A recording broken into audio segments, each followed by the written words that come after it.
दो ब्रदर हैं, Larry and डेमोनिक्यू। किताब का नाम है फ्रीडम एट मिडनाइट। ये सबने सुनी होगी, किसी ने पढ़ी है? हाथ उठाना। पूरी किताब पढ़ी ना? पढ़ ली ना? कुछ है उसमें इंपॉर्टेंट आपके हिसाब से जो बोलना चाहिए मुझे? बोल दूं? फ्रीडम एट मिडनाइट किताब तो अंग्रेजों ने लिखी है। अगर हमारा हिंदुस्तान का लिख देता और ये बात करता, अरे यार ये संगी हैं, इन्होंने तो ऐसे ही लिख दिया होगा, ये तो झूठ फैलाते हैं, यही एक तौर पर इमेज बनती है। अंग्रेजों में डोमिनिक्यू और लैरी की लिखी हुई किताब है, और इतनी मोटी किताब है। मुझे कहीं से पता चला कि ऐसी एक किताब है, और ये उस दौर में पता चला जब चवन्नी भी जेब में नहीं होती थी। लेकिन मुझे जो भी कुछ मिलता है किताब के अलावा कुछ और नहीं मिलता। बड़े मुश्किल से वो किताब मिली मुझे, क्योंकि बहुत पुरानी किताब है, लोग अब बिकती नहीं है। उस किताब को ख़रीदा मैंने, और मैं यकीन नहीं करता, मैंने एक एक पेज को ऐसे ऐसे करके देखा। सोचो इतनी मोटी किताब में मुझे कितना समय, मेरे मतलब कि उसमें सिर्फ 2 लाइनें थी, क्योंकि मेरे दिमाग में ये अटक गया था। तो मुझे लगा कि अगर ये बात है और ये बात उसमें जिक्र है तो फिर कोट करना, क्योंकि ये किसी हिंदुस्तानी ने लिखी, किसी हिंदूवादी संगठन ने नहीं लिखी, कम से कम वो इसके भागीदार नहीं है। और उसके पेज नंबर 631 पर पैराग्राफ 4 पर एक कमाल की चीज़ लिखी है। आप महाराष्ट्र के लोग हैं, आपके यहाँ एक से एक महान आदमी पैदा हुआ है, लेकिन उन महान आदमियों को कहाँ अलाइन किया गया, कैसे अलाइन किया गया, इसलिए आपको जानना ज़रूरी है, और पूना के विद्वान लोगों को ज़रूर जानना ज़रूरी है। आप बोलेंगे तो आपकी बात दूर तक जाएगी। इसलिए मैं कोई ऐसा तथ्य नहीं रखना चाहता, मेरा कोई इंटरप्रिटेशन नहीं है, मैं यहाँ से उठा के यहाँ रख रहा हूँ। पेज नंबर 631 के ऊपर 4th पैराग्राफ में एक घटना का जिक्र है, और वो घटना ये है कि आप सबको पता होगा कि दिल्ली में गांधी जी वैसे बहुत गरीब थे, उनकी गरीबी इस देश को बड़ी महंगी पड़ती थी, और हमें ये बताया गया कि बहुत गरीब थे, लेकिन आगा खां पैलेस में ठहरते थे। दिल्ली में 20 एकड़ में बने हुए बिरला मंदिर में ठहरते थे, और बकरी का दूध ठंडा ना हो जाए तो बकरी साथ चलती थी। मैं उनके शान में कोई गुस्ताखी नहीं कर रहा, इसलिए मैं 4 बार जी लगा रहा हूं, लेकिन ये तथ्य है। लेकिन जो असल बात है वो बताना चाहता हूं। जब ये देश बटा तो जो लोग पाकिस्तान से मरे कट के आए, कुछ तो सड़कों से आए, कुछ ऐसे ही भाग के निकले के आए, उसमें एक आदमी था, उसका थोड़ा नाम मैं मिस कर रहा हूँ, बता दूंगा।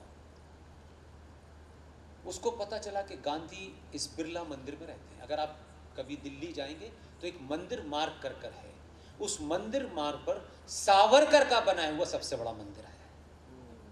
उस मंदिर मार्ग पर सावरकर का, जहां आज वो हिंदू महासभा के पास है, बहुत बड़ा सा है, वो सावरकर ने बनाया था, उनकी तस्वीर आज भी लगी हुई है। उसी मंदिर मार्ग पर देश के और हिंदुस्तान टाइम्स के मालिक बिरला ने एक बिरला मंदिर बनाया था। उसी बिरला मंदिर में गांधी जी पूजा पाठ करते रहते थे, और ऐसे समझ लीजिए कि जैसे वो गेट है और गांधी जी यहाँ बैठ के अपनी पूजा करते थे।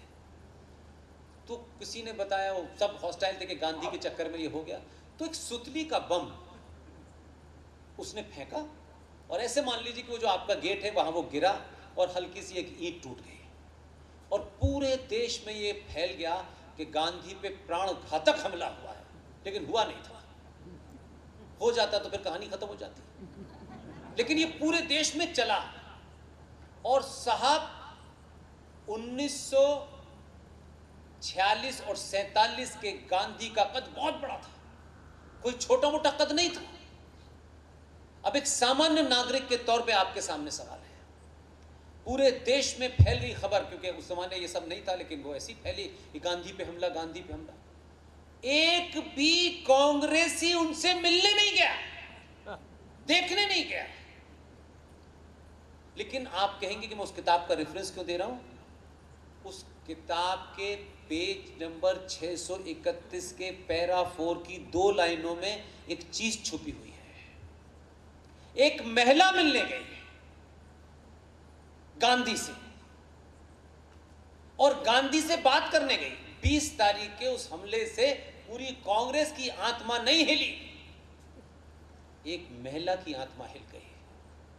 वो महिला गई है और गांधी से जो उसने वार्तालाप किया, उस वार्तालाप को लैरी और डोमिनिक्यू को उसने एज इट इज बताया। उन्होंने कोट करके उस महिला का नाम लिख के लिखा है कि ये इसने बताया, उसने सोर्स नहीं छुपाई। और कमाल की बात है, गांधी से 2 प्रश्न किए उन्होंने, और जिन लोगों को भी डाउट हो, freedom at midnight by Larry and Dominique की लिखी हुई पेज नंबर 631 के 4th पैराग्राफ को पढ़ लीजिएगा, बिना तथ्यों के नहीं बात कर रहा। उस महिला ने 2 प्रश्न गांधी से किए हैं, और गांधी से वो कहती है कि गांधी, आपके ऊपर इतना बड़ा हमला हुआ तो आपको डर नहीं लगा? ये उसने जो बताया है राइटर को, उस लेडी ने बताया। तो गांधी उससे क्या कह रहे हैं? गांधी कहते हैं, मैं मृत्यु से नहीं डरता, लेकिन अगर मेरी मृत्यु हो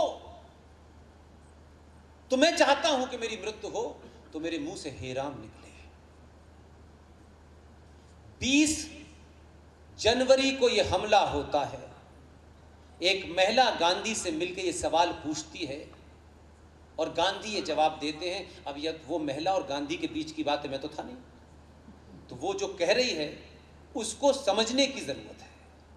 और गांधी जी एग्जैक्टली 10 दिन के बाद 30 जनवरी को से 4 दिन पहले दिल्ली का पुलिस कमिश्नर जो रिटायर हो गया था, उसको रीस्टेट किया गया। उसने प्रेस कॉन्फ्रेंस करके कहा कि गांधी की हत्या करने के लिए 5 लोग दिल्ली में हैं। वो सब डॉक्यूमेंट में अवेलेबल है, कोई चीज छुपी हुई नहीं है। इतना बड़ा आदमी, एक पुलिस कमिश्नर के रिटायर होने पे उसे एक्सटेंशन दिया गया, और वो ये प्रेस कॉन्फ्रेंस करके बता रहा है, उसमें सबके नाम लिए गए। गांधी को एक डंडा छाप कांस्टेबल भी सिक्योरिटी में नहीं लगाया गया। और 30 तारीख को एक आदमी ने गांधी को गोली मारी।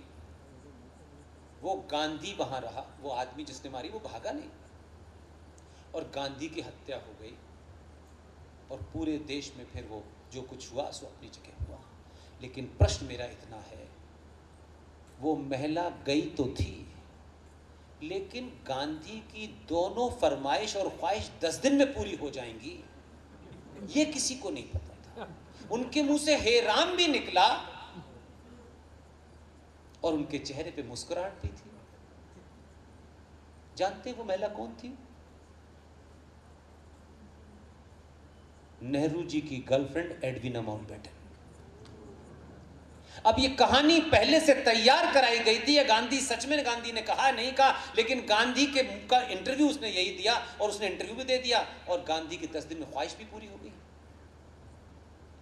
और पूरे देश में हो गया। उसने मारा, और उसके बाद आपके महाराष्ट्र में कहां उस समय जो चित्पावन ब्राह्मण थे उनके ऊपर हमला हुआ कि साहब वो नाथूराम गौडसे चित्पावन ब्राह्मण है। ये पूरी ड्रामा हुआ, लेकिन ये मेरे और आपके लिए इतिहास की बात है।